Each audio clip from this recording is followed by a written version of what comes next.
শ্রীলঙ্কাকে হারাইতে নাসুম আহমেদ, শেখ মাহেদী হাসান দুইজনেরই ইনক্লুশনটা খুব খুব খুব করে দরকার। ইনক্লুশনটা কি জন্য দরকার আমি বলতেছি, দেখেন শ্রীলঙ্কার এগেনস্টে তানভীর ইসলাম যখন একটা ম্যাচ খেলেছিলেন, যখন আমরা শ্রীলঙ্কাতে খেললাম, তানভীর ইসলাম একাই 5টা উইকেট নিয়ে নিয়েছিলেন।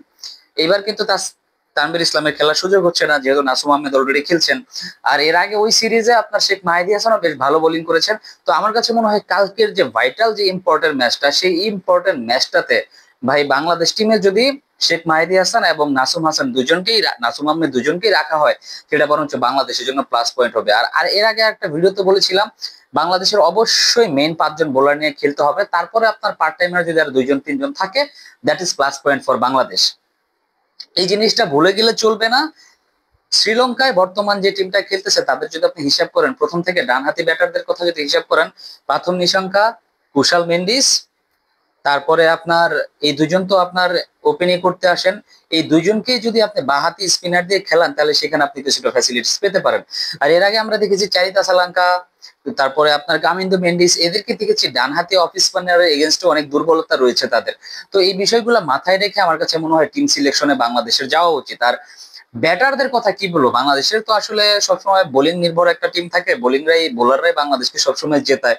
তো সেই ক্ষেত্রে আমার কাছে মনে হয় পরিপূর্ণ 5টা বোলার নিয়ে তারপরে টিমটা সাজানো উচিত। আমার কাছে আগামীকালকের টিমের জন্য আহ একটা সমস্যা থেকে যায়, সেটা আমি দেখছি। পারভেজ হোসেন ইমনের কথা যে বলবো, পারভেজ হোসেন ইমনকে নেওয়ার জন্য, দেখেন পারভেজ হোসেন ইমনকে নিয়ে গত একটা ভিডিওতে বলেছিলাম, পারভেজ হোসেন ইমন ভয়েই নন স্ট্রাইক প্রান্তে চলে আসেন, যে পারভেজ হোসেন ইমন পুরা শ্রীলঙ্কা সিরিজে ওপেন করেছেন, আর নোয়ান তুষার এসেছেন আর তাকে মরির মতো আউট করে দিয়েছেন। সেই ভয়ে কিন্তু গ্রুপ পর্বের ম্যাচটাতে শ্রীলঙ্কার এগেনস্টে পারভেজ হোসেন ইমন স্ট্রাইকটা নেন নাই, সেখানে স্ট্রাইকটা নিয়েছেন হচ্ছেন তাজিদ হাসান তামিম। কিন্তু কোনো লাভ হয় না, যেই লাভ সেই কত ভাই। ওই নোয়ান তুষারাই কিন্তু আপনার উইকেট নিয়ে চলে গেছেন তানজিদ হাসান তামিমেরও। তো বোঝা যাচ্ছে যে আসলে নোয়ান তুষারা বাম হাতি বোলারদের এগেনস্টে খুব ভালো বোলিং করেন। তো আমার কাছে মনে হয় সেইখানে নোয়ান তুষারাকে যতটা সাবধানে খেলা যায় ভাই, নোয়ান তুষারার 12টা 13টা 18টা বল করে তো পাওয়ার প্লের ভিতরে আপনি নোয়ান তুষারা বলে 10 রান নেন, কোনো প্রবলেম নাই। বাট নতুন যে ওভারগুলো, সেই ওভারগুলো আমার কাছে মনে হয় যদি একটু আহ মেনটেন করে খেলা যায়, একটু সময় নিয়ে খেলা যায়, আপনি পাওয়ার প্লেতে 36 বলে 36 করেন, নো প্রবলেম। পরবর্তীতে রান হয়, আমরা গত ম্যাচে দেখেছি বাংলাদেশ পরবর্তীতে রান করেছে। ঠিক আছে, এই বিষয়গুলো মাথায় রাখতে পারে। সবচেয়ে যে ভাইটাল যে পয়েন্ট, আমরা যেখানে ম্যাচগুলো হেরে যাই, সেটা হচ্ছে 7 থেকে 15তম ওভারের মধ্যে আমরা ম্যাচগুলো হেরে যাই। খেয়াল রাখতে হবে এই 7 থেকে 15তম ওভারে যে রানগুলো হওয়ার কথা, সেই রানগুলো যেন হয়, অ্যাটলিস্ট আমরা শেষের 5 ওভারে গিয়ে যেন 50টা রান করতে পারি। আবার ওইরকম আফগানিস্তানের মতো যেন না হয়, আফগানিস্তানের সাথে 60 বলে 87 করার পরে পরবর্তী 60 বলে আমরা করতে পেরেছি মাত্র 67 রান। এই জিনিসগুলা ভাই অনেক দৃষ্টিকটু, এগুলা সমাধান কে দিবে? যারা ক্রিকেটার তাদেরকে এগুলো সমাধান দিতে হবে। আমরা যারা দর্শক আছি, স্পেকটেটরস আছি, বাংলাদেশ ক্রিকেটের ফ্যান্স আছে, আমরা শুধু সারাদিন বকবক করতেই পারবো, বলতেই পারবো, আমাদের খারাপ লাগা ভালো লাগার জায়গাগুলো আমরা বলে যেতে পারবো, কিন্তু দিন শেষে সেগুলা পূরণ করতে করতে হবে আমাদের দেশের ক্রিকেটারদের। আর আরেকটা বিষয় যেটা বলতে চাচ্ছি, লাস্ট যে ম্যাচটা শ্রীলঙ্কার এগেনস্টে বাংলাদেশ খেলেছে, আমার কাছে মনে হয়েছে দুজন ওপেনার আর পুরো বাংলাদেশ টিম না নিজেদের উপর একটা চাপ নিয়ে নিয়েছে, এরকম একটা চাপ নিয়ে নিয়েছিল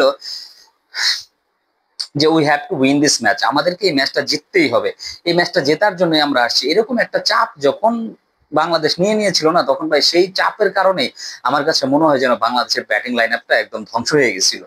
পাওয়ার প্লের ভিতরে যদি একটা দলের 4টা উইকেট পড়ে যায়, সেই টিম আর কত স্কোর করতে পারে? বাট ভাগ্য সুপ্রসূতভাবে 140 রান বাংলাদেশ করেছিল, কিন্তু সেটা আবার শ্রীলঙ্কা ভাই 15 পয়েন্ট সামথিং ওভারে চেস করে দারুণ দুর্দান্ত ভাবে জিতে গেছে। কিছু কিছু বিষয় মাথায় রাখতে হবে যে আমাদের আসলে কার এগেনস্টে কাকে চালানো দরকার। বাট আমার আত্মবিশ্বাস আছে যে একটা ম্যাচ যেহেতু আমরা শ্রীলঙ্কার এগেনস্টে হেরেছি, শ্রীলঙ্কা বেশ ভালো ক্রিকেট খেলছে, আফগানিস্তানের এগেনস্টে 170 রান চেস করে জিতেছে, অনেক ভালো ফর্মে আছে শ্রীলঙ্কা। বাট এই শ্রীলঙ্কাকে আটকানোর জন্য আপনাকে প্ল্যান ওয়াইজ কাজ করতে হবে। ওই যে একটা কথা বললাম, লেফট আর্ম অফ স্পিনার ডান হাতিদের এগেনস্টে, বা হাতিদের এগেনস্টে রাইট আর্ম অফ স্পিনার, আমার কাছে মনে হয় এই নাসুম আহমেদ, শেখ মাহেদী, রিশাদ হোসেন, এই 3জন স্পিনারকে নিয়ে কিন্তু যদি আগামীকালকে যদি বাংলাদেশ খেলে আপনার এদের এগেনস্টে, আমার কাছে মনে হয় ভালো একটা রেজাল্ট হইতে পারে ভাই, ভালো একটা রেজাল্ট হইতে পারে। বাকি তো আমি বলতে পারবো না। ব্যাটিং এর কথা যদি বলেন, শেখ মাহিদী হাসানও কিছুটা ব্যাট চালাইতে পারেন, নাসুম আহমেদও ব্যাট চালাইতে পারেন, রিশাদ হোসেনও ব্যাট চালাইতে পারেন, ব্যাটটা একটু কম চালাইতে পারেন হচ্ছে আমাদের মুস্তাফিজুর রহমান।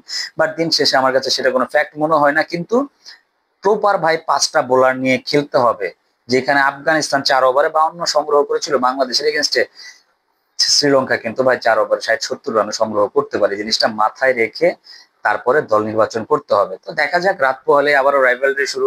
আমরা শ্রীলঙ্কার সাপোর্ট করেছি যাতে শ্রীলঙ্কা আফগানিস্তান এগেনস্টে জিতে, আবার দেখেন কি সুন্দর খেলার একটা বিষয়, আবার রাইভালরি শুরু হয়ে গেছে।